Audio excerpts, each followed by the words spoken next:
हम्म। जय Jain Jagannath. Culture and ethics में हमारा विषय अब श्रुत पंचमी को लेकर आया था, है ना? वहीं पर क्लास एंड हुई थी। याद है सभी को? जी यस मैम। जी जी। हाँ। देखो, श्रुत पंचमी को लेकर हमारी चर्चा चल रही थी कि श्रुत क्या है। देखो, कोई भी धर्म जो टिकता है वो श्रुत के आधार पर टिकता है। अगर जैन सिद्धांत हमारे पास है और जैन सिद्धांत के अनुसार आज भी हम कठोरता से नियमों का पालन कर सकते हैं, वास्तविक धर्म को जान सकते हैं, मोक्ष मार्ग की प्ररूपणा कर सकते हैं, तो उसका आधार क्या है? हमारे पास रहा हुआ श्रुत। हमें कोई प्रश्न होता है तो हम आगम के आधार पर, शास्त्रों के आधार पर उसका जवाब ढूंढते हैं। तो कोई भी धर्म टिकता है तो उसके लिए नींव होती है उनका श्रुत, उनके सिद्धांत, है ना? तो श्रुत पंचमी, इसकी एक कथा है। उसके शुरू करने से पहले मैं आपको बताती हूँ। भगवान महावीर के बाद आचार्य परंपरा शुरू हुई। भगवान महावीर के समय में भगवान महावीर के 11 गणधर थे। प्रत्येक तीर्थंकर के जितने गणधर होते हैं वे सभी गणधर अपनी अपने द्वादशांगी की रचना करते हैं। ध्यान रखना, प्रत्येक गणधर के अपने अपने 12 अंग होते हैं, सभी का एक नहीं होता। अब आपके पास जो अब आज वर्तमान में आगम है, ये कौन से गंधर के हो सकते हैं?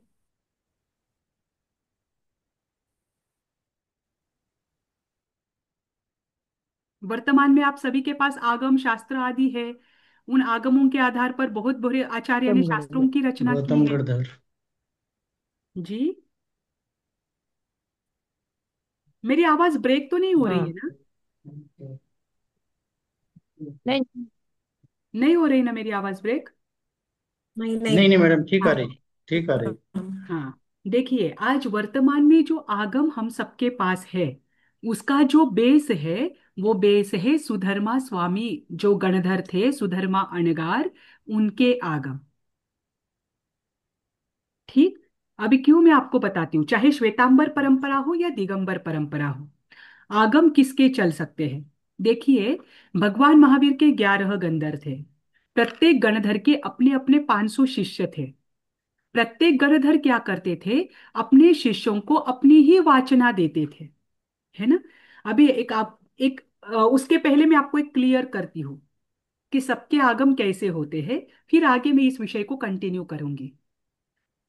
आप स्कूल में जाते हो, ठीक, या फिर अभी आप जैनोलॉजी की क्लास कर रहे हो। आज आपको, अगर मैं जैन कल्चर और इथिक्स पढ़ा रही हूँ, तो मैं आपको जो जैन कल्चर और इथिक्स पढ़ाऊंगी उसमें मेन सूत्र वही रहेगा, लेकिन एक्सप्लेनेशन में मेरा दूंगी। जैसे आपने कोई समय सार ग्रंथ है या आचारांग सूत्र है, दिगंबर परंपरा का आप समय सार ग्रंथ लीजिए या श्वेतांबर परंपरा का आचारांग सूत्र लीजिए।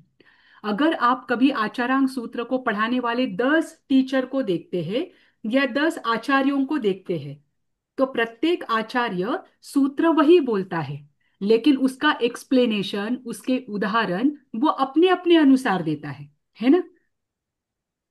है ना? तो सूत्र वही रहते हैं, हाँ लेकिन मैम। एक्सप्लेनेशन सबका बदलता है। सार वही रहता है, लेकिन सार को समझाने की पद्धति सबकी अलग अलग होती है ना? बस 11 गणधर जो थे उनके भी द्वादशांगी ऐसी ही थी। 11 के 11 गंधर्वों ने भगवान के मुख से त्रिपदी को सुना, उत्पाद व्यय द्रव्य ये सुना और द्वादशांगी की रचना की। सबका जो मूल अर्थ है, सभी गंधर्वों के द्वादशांगी का सबका मूल अर्थ समान रहा, बस समझाने की पद्धति सबकी अलग थी। इसीलिए प्रत्येक गणधर की अपनी अपनी द्वादशांगी होती है। ठीक। इसमें बेस किसी का नहीं बदलता, नाम किसी के नहीं बदलते, बस अंदर के उदाहरण बदल जाते हैं। इतना मात्र उनमें चेंजेस होता है। ठीक। अब भगवान महावीर के समय में ही, जब भगवान महावीर का निर्वाण नहीं हुआ था, उसी समय 9 गंधर्व मोक्ष को प्राप्त हुए।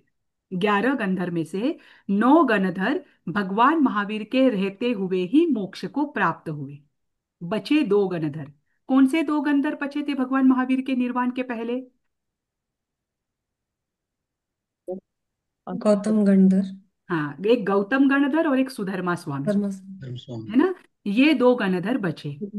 अब भगवान महावीर का निर्वाण हुआ, उनके निर्वाण के दिन ही गौतम गणधर को केवल ज्ञान हुआ, प्राप्त हुआ। है ना। अब जिस दिन हाँ। गणधर को केवल ज्ञान हो जाता है, उस दिन से वे उपदेश नहीं देते, क्योंकि सामान्य केवली की ये विशेषता होती है कि जब तक वे छद्मस्त अवस्था में हैं, छद्मस्थ अवस्था का अर्थ क्या होता है, आज तक अभी तक उनके जो घणघाती कर्म है उनका भी क्षय नहीं हुआ है, 8 के 8 कर्म उनके बाकी है, वे छद्मस्त होते हैं, है ना। तो जब तक वे छद्मस्त है तब तक वे उपदेश देते हैं। जिस दिन उनको केवल ज्ञान की प्राप्ति होती है, उस दिन वेद उपदेश देना बंद कर देते हैं।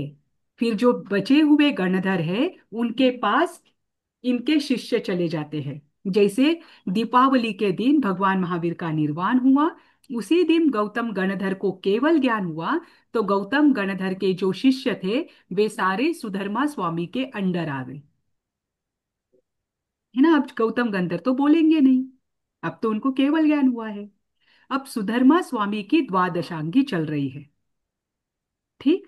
अब उस समय जो द्वादशांगी, जो आगमों का अध्ययन होता था, शास्त्रों का अध्ययन होता था, वो मौखिक रूप से होता था, लिखने की परंपरा नहीं थी, लिखना दोष माना जाता था, है ना।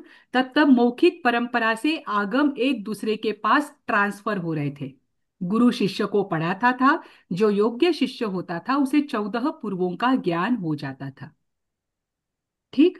14 पूर्वों का ज्ञान सबसे अधिक ज्ञान होता है, तो 14 पूर्वों का ज्ञान आगे आगे दिया जा रहा था मौखिक रूप से, ठीक।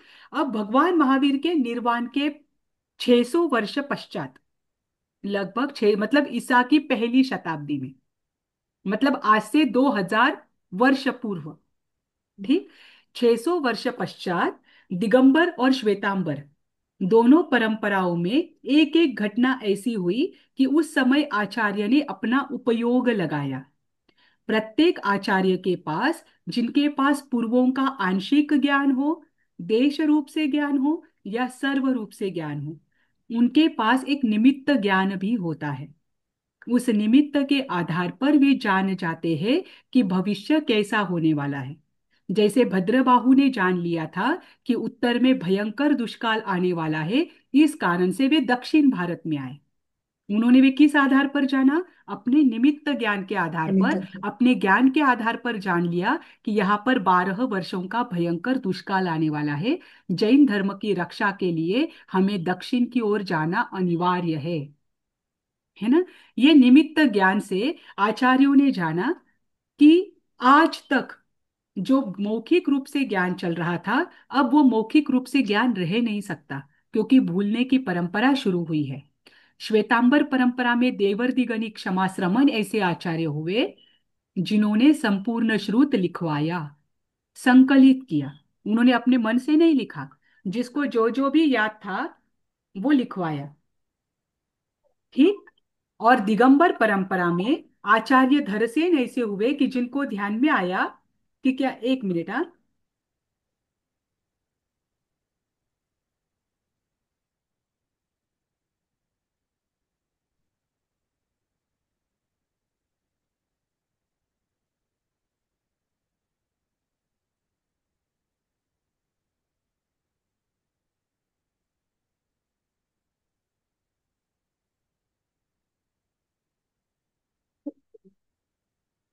हाँ, अभी देखिए, धरसेन आचार्य दिगंबर परंपरा में हुए और श्वेतांबर परंपरा में देवर्षि गणिक क्षमाश्रमण। उन्होंने उन दोनों के हम पर उपकार है, जिनकी वजह से श्रुत हमारे पास लिखित रूप में या वर्तमान में उपलब्ध है। अब ये श्रुत पंचमी की जो कथा चलती है, ये आचार्य धरसेन, आचार्य पुष्पदंत और आचार्य भूतबली, इनको लेकर चलती है, ठीक। अब देखिए, आचार्य धरसेन जो थे, ये पूर्वों के एक देश ज्ञाता थे। एक देश यानी थोड़े रूप में पूर्वों का ज्ञान होना। तो आचार्य धरसेन ईसा के लगभग पहली शताब्दी में हुए, मतलब आज से 2000 वर्ष पूर्व। अब वे गिरिनगर की गुफाओं में हैं, गिरनार पर्वत के वहां पर चंद्र गुफा है, उस गुफा में वे विद्यमान थे।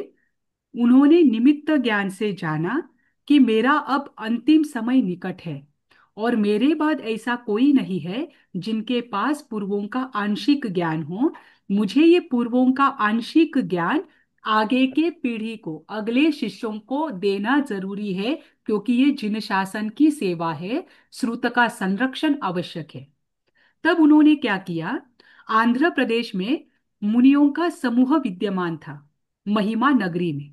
वहां पर उन्होंने एक व्यक्ति के साथ कोई कहता है शिष्य के साथ भेजा, कोई कहता है साधु जी के साथ भेजा, पर वहां पर उन्होंने समाचार भेजा कि आचार्य धरसेन योग्य, मतलब आचार्य धरसेन के पास आप योग्य शिष्यों को भेजे, उनके पास वो जितना ज्ञान है उन शिष्यों को देना चाहते हैं। मुनियों के संघ ने दो मुनि योग्य जानकर गिरिनगर में भेज दिए, यानी चंद्र गुफा में जहां पर आचार्य धरसेन थे।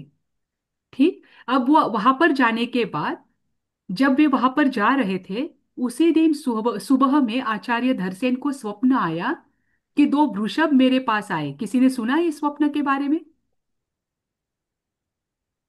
हाँ मैडम। जी संध्या हाँ जी, सुना है। क्या स्वप्न था? हाँ, वो दो वृषभ आ रहे थे स्वप्न में। हाँ, दो ऋषभ आए और दो उन्होंने क्या सफेद किया? वृषभ आ रहे थे। हाँ, दो उन्होंने क्या ऋषभ आए और उस उन्होंने क्या किया इन्हें आकर? उनको बहुत खुश हुआ।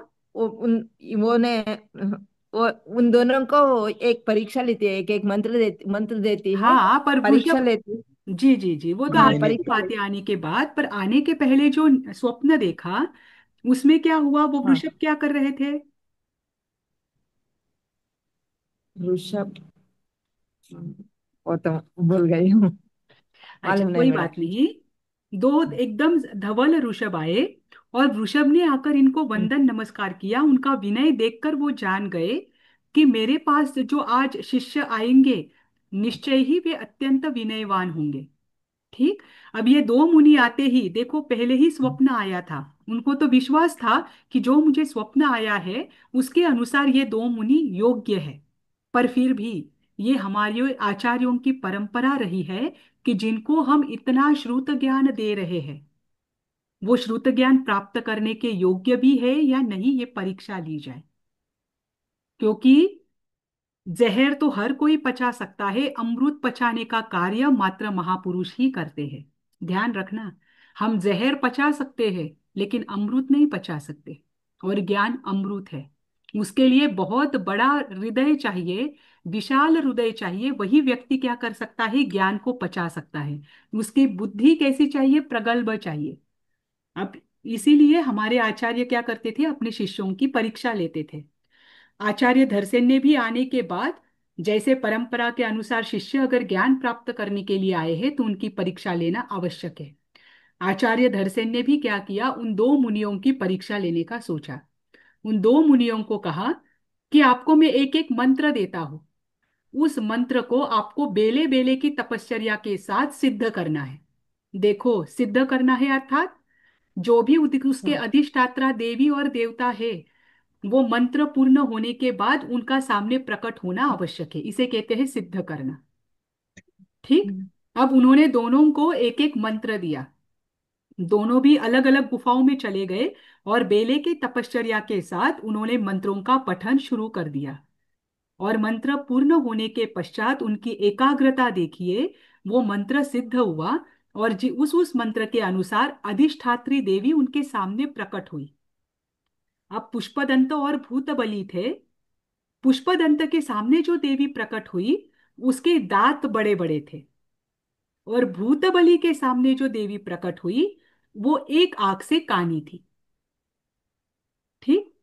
अब इसके बाद इनकी वास्तविक परीक्षा थी कि आपको ज्ञान देने के बाद उसका उपयोग कैसे लगाना है ना? अब दोनों मुनि सोच रहे हैं कि देवी देवता कभी भी कुरूप नहीं होते। है ना। देवी देवताओं का शरीर दिव्य होता है, ये कभी कुरूप नहीं होते। तो दोनों मुनि अपने अपने अनुसार यो सोच रहे हैं कि अगर मेरे इस पर सामने जो देवी आई है उसकी दंत पंक्तियां बड़ी है, तो निश्चित ही गुरुदेव ने मुझे जो मंत्र दिया है उस मंत्र में कहीं ना कहीं अधिक अक्षर है। और दूसरे मुनि क्या सोचते हैं कि अगर मेरे सामने ऐसी देवी प्रकट हुई है कि जिसकी एक आंख कानी है, यानी एक आंख नहीं है, हीन अंग है, तो जरूर उस मंत्र में कोई ना कोई एक अक्षर छूटा है। और उसके बाद वे दोनों मुनि अपनी अपनी योग्यता के अनुसार उस मंत्र का अर्थ निकालते हैं, कहाँ पर कैसा अर्थ निकलता है वो देखते हैं, और फिर उनको ध्यान में आता है कि ये अक्षर अधिक है या ये अक्षर कम है। और जो अक्षर अधिक और कम लगा, वे दोनों मुनि उस अक्षर को वहां पर जोड़ देते हैं, या पर जहां से घटाना है वहां से घटा देते हैं, और पुनः नया मंत्र बनाते हैं, और वापस बेले के तपश्चर्या के साथ उस मंत्र को सिद्ध करते हैं। और वो मंत्र सिद्ध होने के बाद वास्तविक रूप में वो देवी उनके सामने प्रकट होती है। जैसे ही वो देवी सामने प्रकट होती है, वे दो मुनि क्या कहते हैं कि हमारा आपसे कोई प्रयोजन नहीं है, ये तो हमारे गुरुदेव का आदेश था कि हमें ये मंत्र सिद्ध करना है, इसीलिए हमने किया था। और वो होने के बाद वे गुरुदेव के पास आते हैं, उनकी योग्यता तुरंत वे गुरुदेव समझ लेते हैं कि इनमें शास्त्र को समझने की योग्यता अधिक है, ये वास्तव रूप में शास्त्र के गूढ़ अर्थ को समझ सकते हैं। तब आचार्य धरसेन अपने पास जितना ज्ञान है उतना पुष्पदंत और भूतबली को देते हैं। और जैसे ही आचार्य धरसेन जान जाते हैं कि अब मेरा अंतिम समय निकट है, इतने वर्षों से ये शिष्य मेरे पास रहे हैं, अगर ये जान जाएंगे कि ये मेरा अंतिम समय है तो ये मुझे छोड़कर कभी नहीं जाएंगे। तो आचार्य धरसेन उनको जाने का, वहां से विचरण करने का आदेश दे देते हैं। ये विचरण करते हैं, और विचरण करने के बाद जो ज्ञान प्राप्त किया है आचार्य धरसेन से, उसे पुष्पदंत और भूतबली एक ग्रंथ में यानी शास्त्र में उसकी रचना करते हैं। और वो शास्त्र कौन सा है? षटखंड षटखंड षटखंडागम। उस षटखंडागम की रचना पूर्ण होती है ज्येष्ठ शुक्ला पंचमी के दिन। और उस दिन सभी संघ के लोग, संघ के जो भी सदस्य आदि है, वे सब आकर पहली बार शास्त्र की पूजा करते हैं। और वही दिन श्रुत पंचमी के रूप में मनाया जाता है। आज वर्तमान में ये श्रुत पंचमी का जो पर्व है, ये प्राकृत दिवस के रूप में भी मनाया जाता है। आप मनाते हैं ना वर्ष में एक बार प्राकृत दिवस, बस वही होता हाँ है मैं। श्रुत पंचमी का पर्व। श्रुत हम्म, पंचमी का पर्व क्यों मनाना है? क्योंकि देखिए, सबसे पहली बात, इसके पीछे विशेषताएं हैं। सबसे बड़ी बात है शास्त्र का संरक्षण। जब तक श्रुत का संरक्षण नहीं होगा, तब तक सिद्धांत जैन धर्म जो है वो टिकेगा नहीं। अगर धर्म को टिकाना है तो श्रुत का संरक्षण आवश्यक है। ये श्रुत ही हमें आज क्या करता है? मार्ग दिखाने का कार्य करता है ना। आप इसे कहते हैं ना, देवी श्रुति, श्रुत देवी हो, जिनवाणी हो, भगवती हो, इसे आप क्यों कहते हैं? क्योंकि आज ये हमारे लिए हाँ गुरु मैडम। का कार्य कर रहा है, मार्ग या दिशा दिखाने का कार्य कर रहा है। इसीलिए श्रुत पंचमी के दिन विशेष रूप से ज्ञान की पूजा करने के साथ जो सार्वजनिक स्थल पर या स्थानक, देरासर हो, उपाश्रय हो, यहाँ पर जो आपके ज्ञान आदि है, शास्त्र आदि है, उनकी साफ सफाई करके, उनकी पढ़ी लेखना आदि करके एक बार उनका पठन पाठन करने का कार्य भी चलता है। इस दिन लोग उपवास आदि भी करते हैं और ज्यादा से ज्यादा समय शास्त्र को प्राप्त करने में लगाते हैं। ठीक। और श्रुत के संरक्षण से आपके जीवन का कल्याण कैसे होता है, ये आप जैन हिस्ट्री में जब आपको आचार्य कुंद कुंद का जीवन आएगा, तब आप जान पाओगे कि पिछले जन्म में मात्र श्रुत की रक्षा की, तो इस जन्म में उन्होंने क्या कर लिया? श्रुत को, श्रुत मतलब श्रुत ज्ञानावरणीय कर्म का क्षयोपशम भी हुआ, उतना प्राप्त भी किया। और आज भी उनका नाम क्या किया जाता है? गौतम गणधर के बाद लिया जाता है ना। ये उनके पिछले जन्म में श्रुत की रक्षा करने के फल थे। जिसके फलस्वरूप इस जन्म में उनके लिए साधना सुकर हुई। ठीक। ये है श्रुत पंचमी, जो मुख्यतः दिगंबर परंपरा में मनाया जाता है। वैसे तो संपूर्ण जैन समाज इसे मनाता है, लेकिन श्वेतांबर परंपरा में इसे लेकर और एक पंचमी मनाई जाती है, वो है ज्ञान पंचमी। ज्ञान पंचमी कब मनाई जाती है? दीपावली के कब मनाई जाती है? दीपावली होने के बाद जो पांचम आता है। बराबर, दीपावली के यानी कार्तिक सुदी पंचम को, कार्तिक सुदी पंचमी को, है ना। दीपावली के बाद पांचवें दिन। श्वेतांबर परंपरा में श्रुत पंचमी के साथ ज्ञान पंचमी मनाने का भी नियम है। क्यों?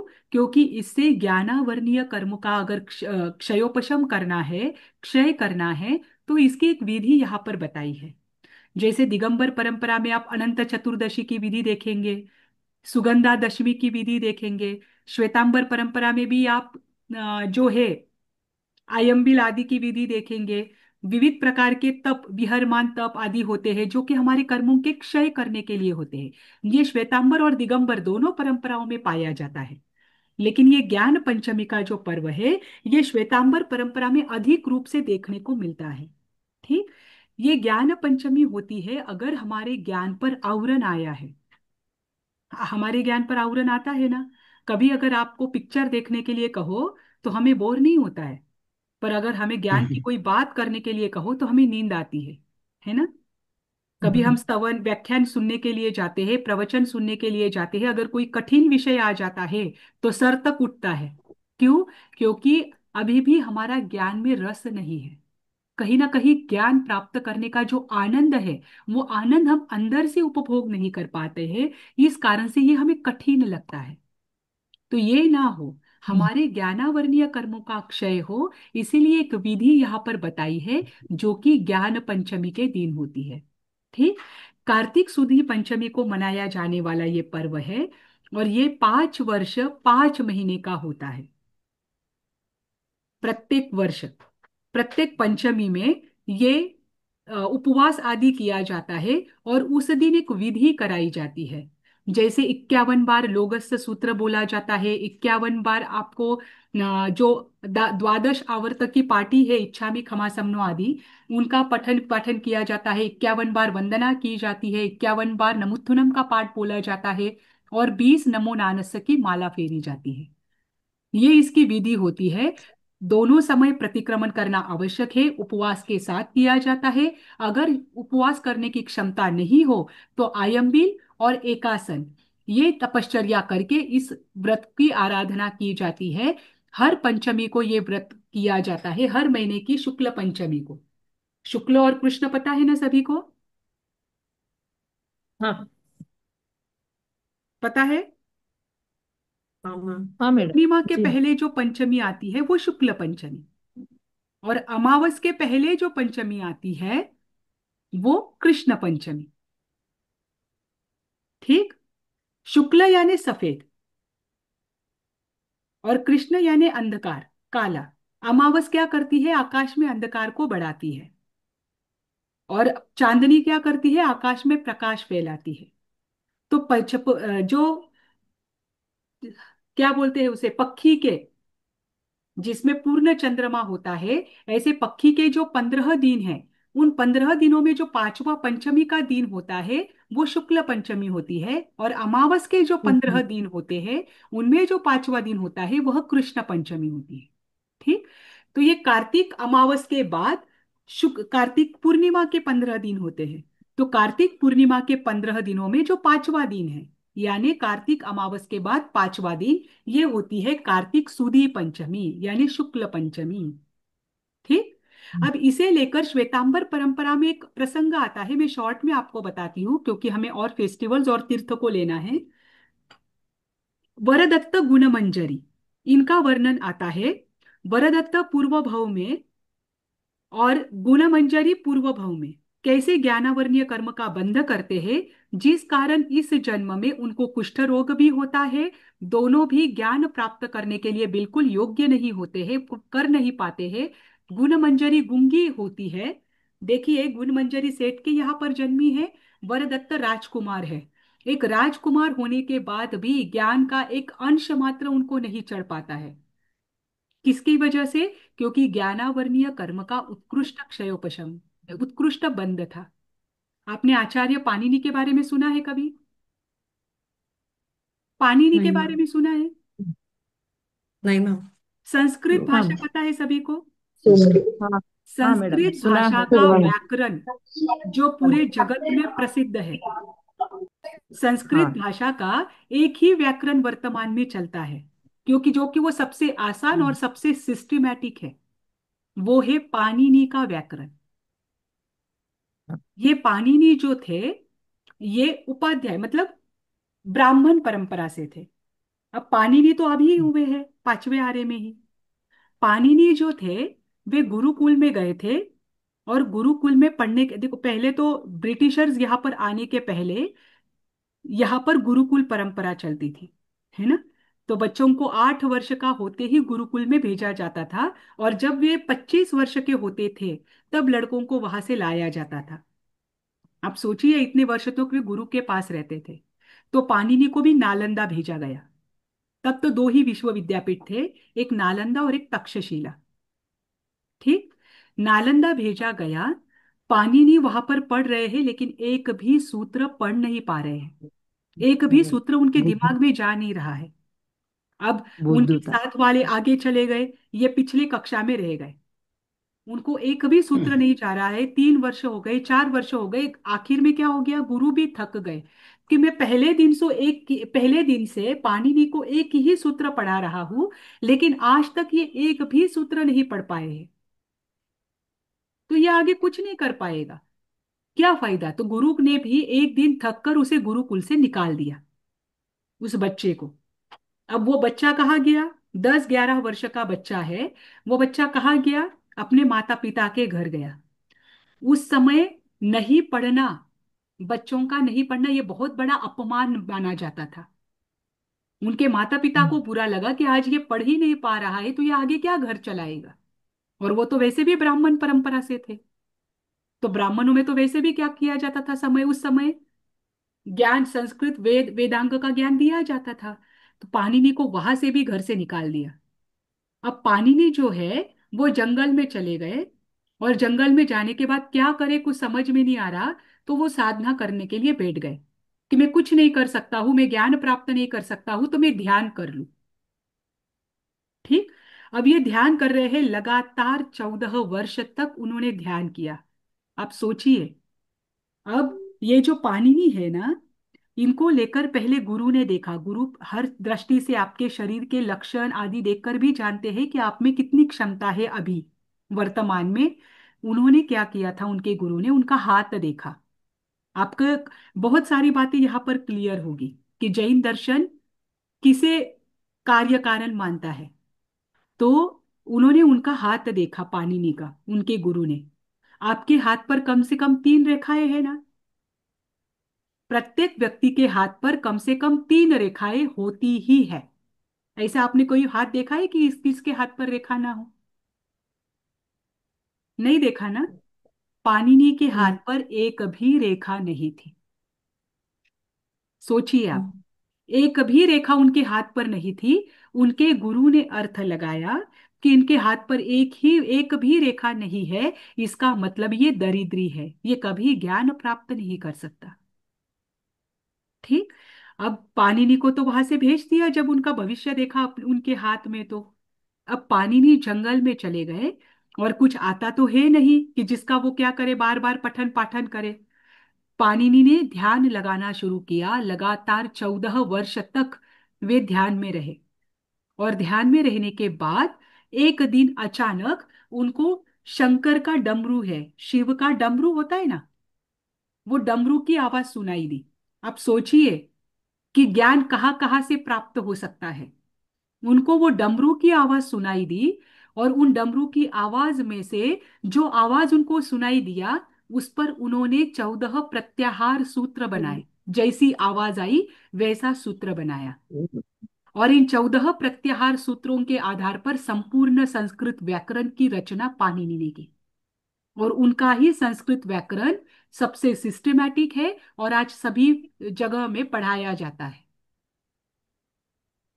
जैन दर्शन हमेशा कहता है कि पुरुषार्थ को महत्व दो। आप पुरुषार्थ से अपने वर्तमान स्थिति को भी बदल सकते हो अगर आप आत्म पुरुषार्थ करते हो तो। उन्होंने क्या किया, उत्कृष्ट ज्ञानावर्णीय कर्म का बंध था, लेकिन पुरुषार्थ किया और पुरुषार्थ के आधार पर उनको ज्ञान की प्राप्ति हुई। ज्ञान तो आपके अंदर में ही है, केवल ज्ञान भी कहीं बाहर नहीं है, आपके अंदर में ही है, वो बस प्रकट होना बाकी है। जब किसी को केवल ज्ञान होता है तो कहीं बाहर से आकर प्रकट नहीं होता, वो सभी के आत्मा में है, बस उस पर आवरण आया हुआ है। ऐसा ही आवरण वरदत्त और गुणमंजरी पर आया हुआ था, जिस कारण से वरदत्त राजकुमार होते हुए भी, इतने गुरु उनके सामने होते हुए भी ज्ञान प्राप्त नहीं कर पा रहे थे। और गुणमंजरी भी जन्म से गूंगी थी, क्योंकि पिछले जन्म में बार बार ज्ञान की आशाधना की थी और वो भी अपने ज्ञान को प्राप्त नहीं कर पा रही थी। एक दिन वहां पर आचार्य पधारते हैं। आचार्य को सेठ और राजा दोनों भी प्रश्न करते हैं कि हमारे बच्चे ऐसे क्यों हैं। अब राजा अगला अपना जो उत्तराधिकारी है वो वरदत्त को बनाना चाहता है, लेकिन वरदत्त को किसी भी प्रकार का नॉलेज नहीं है, तो वो राजा बनाए कैसे। तो राजा को भी चिंता है कि वरदत्त को ज्ञान नहीं होगा तो मैं राजा नहीं बना सकता उसे। हर जगह पर राजा को तो सबसे अधिक ज्ञान चाहिए। तो उन्होंने प्रश्न पूछा, तब आचार्य अवधि ज्ञानी थे। उन्होंने अवधि ज्ञान के आधार पर जानकर उनका पूर्व भव बताया कि पूर्व भव में इन दोनों ने ज्ञान की अत्यंत आशाधना की है। ज्ञान की आशाधना करना अर्थात कोई ज्ञान पढ़ना चाहता है, हम उसे बार बार रोकते हैं। कोई कहता है कि मुझे अभी पढ़ना है, पर आप बोलते हैं कि आप पढ़कर क्या तुम्हें बैरिस्टर बनना है क्या। पढ़ने में रोकना। कोई ज्ञान की बात बताता है तो उन गुरु का नाम छिपाते हैं। बार बार हम क्या करते हैं, किताबों को गलत तरीके से उठाते हैं, गलत तरीके से रखते हैं, तो उसे हैंडलिंग, जो हैंडल करना होता है वो भी अगर हम प्रॉपर नहीं करते हैं, तब भी ज्ञान की आशाधना होती है। ठीक। तो ज्ञान की बार बार आशाधना करने से इन्हें जन्म से कुष्ठ रोग हुआ है और ज्ञान प्राप्त नहीं कर पा रहे हैं, और गुणमंजरी भी गूंगी हुई है तो ज्ञान की आशाधना करने से। तो उस समय आचार्य को वो कुछ विधि पूछते हैं कि जिससे इनको ज्ञान की प्राप्ति हो।